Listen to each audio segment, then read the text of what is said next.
அடுத்த weekend friends அடுத்த weekend போயிட்டு இப்போ எத்தனை மாதம் கழிச்சு பள்ளி கொடுப்பாங்க உனக்கு? 6 மாதம்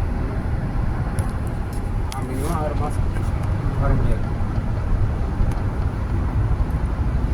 இந்த மாதிரியும் நினச்சா லீவு கிடைச்சாலும் வர முடியாது.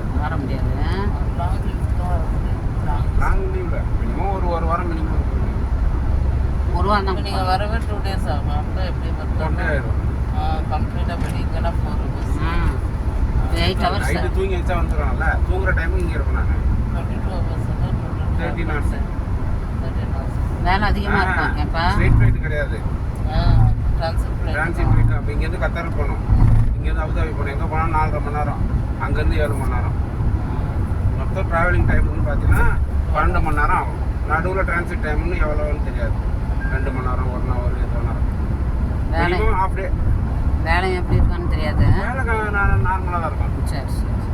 சாப்பாடு சாப்பாடு தான் தெரியாது, தெரியல. பார்க்கணும். ஆனால் ரைஸ் எல்லாம் கொஞ்சம் கஷ்டம் தான் நினைக்கிறேன். ஆனால் இப்போ வேலை வந்து காமன், ஆல்ரெடி பண்ண வேலையாக தான் இருக்கும். வேறு இதோட பண்ண போகிறதோட வேலை கம்மியாக தான் இருக்கும். ஏற்கனவே போயிருக்காருல்ல ஒருத்தர், அவர்கிட்ட கேட்டு தெரிஞ்சுக்கேன். கேட்டது சாப்பாடா? இல்லை சாப்பாடு அங்கே தான் நம்ம போனோம்.